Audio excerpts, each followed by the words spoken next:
music royalty. Oh yeah, I'm waiting for you. Right, dude. Juliana. Juliana? Hey, nice to meet you, I'm Raine. Hi, MJ. Hey, MJ. How are you? Nice to meet you. Funk. How are you, man? Big fan. Thank you. Cool. First name Barry. Barry. And then we're gonna put you in here. What's up, Rob? Hey, How are you, man? nice to meet you. Nice to meet you. You get the comfy chair. Nice.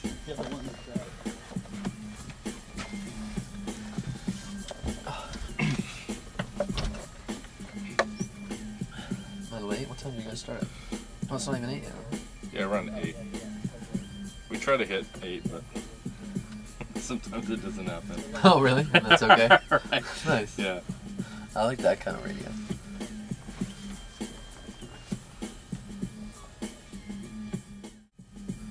That's not what's going on right now, really, on the radio, is it? No. That's just for your pleasure.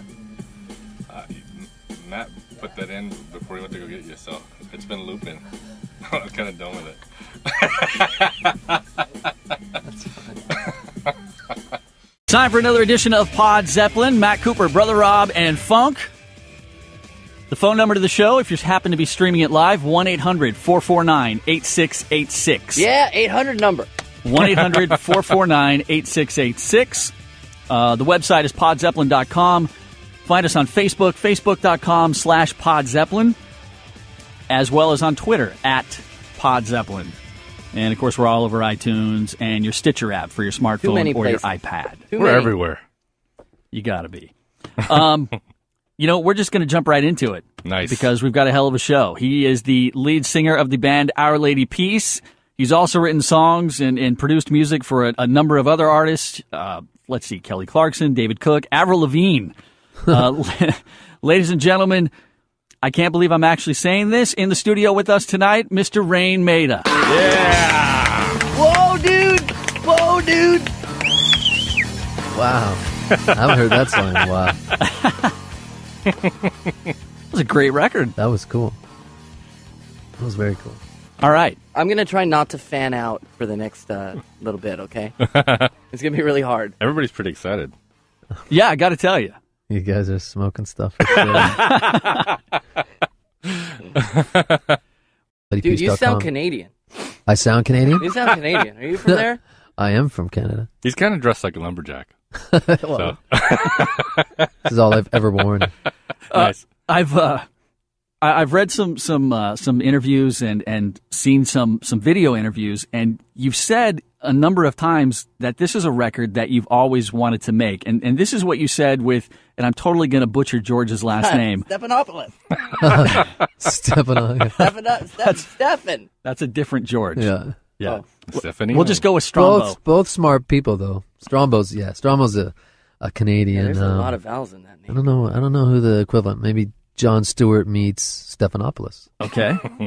But this is what you said on that show. At first, it was, your ego's a little bruised, but I was like, yeah, you know what? It's time. It's like we own everything. We're doing this on our own. We don't have to answer to an A&R person or a record label or a management. It's just about the four of us. And so we scrapped everything, brought Jason in the room, and we've been doing a record with him. And it's the first time in a while where we felt like we've really challenged ourselves and raised the bar, and it's a very artistic and hopefully interesting record. Now, Jason is...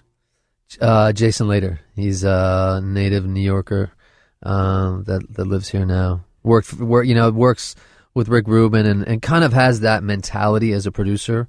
He's really just about,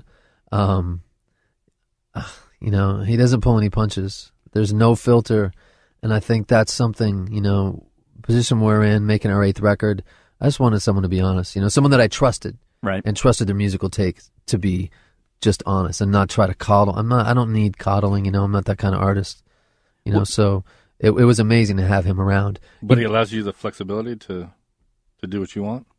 I think we all agreed. The reason we brought him in, because he, the story, the kind of preamble to that George Stroumboulopoulos piece was,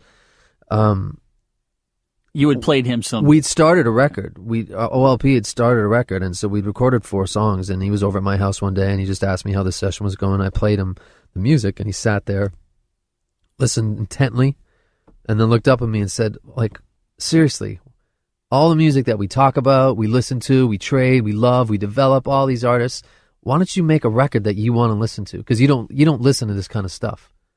And he was right, you know, and it was, I guess, a product of, I never thought it got to me, but over the years, especially the last couple of records that we did on Columbia, it's like you start to think inside this really dirty box, you know, as an artist, because there's so much there, because of the devastation of the major labels, there's so much pressure to have a hit song, you know, and we had one with Somewhere Out There, you know, From Gravity, which was great, but it's like, I don't want to write that song again, you know, and we wanted to make, every time we've had a hit, we've gone in the complete opposite direction on at least the next record, and Healthy and Paranoid Times after Gravity, which sold a lot of records, was that, and it just felt like, man, the walls came crumbling down with our record label, with everyone around us, because we didn't do that again. But that's never been what we're about. So finally with Jason, it felt like, you know what, all that monkey's off our back, and it's like we just decided to make something that, you know, no holds barred, just really. And I don't want to. This isn't a Zappa record that we made, sure,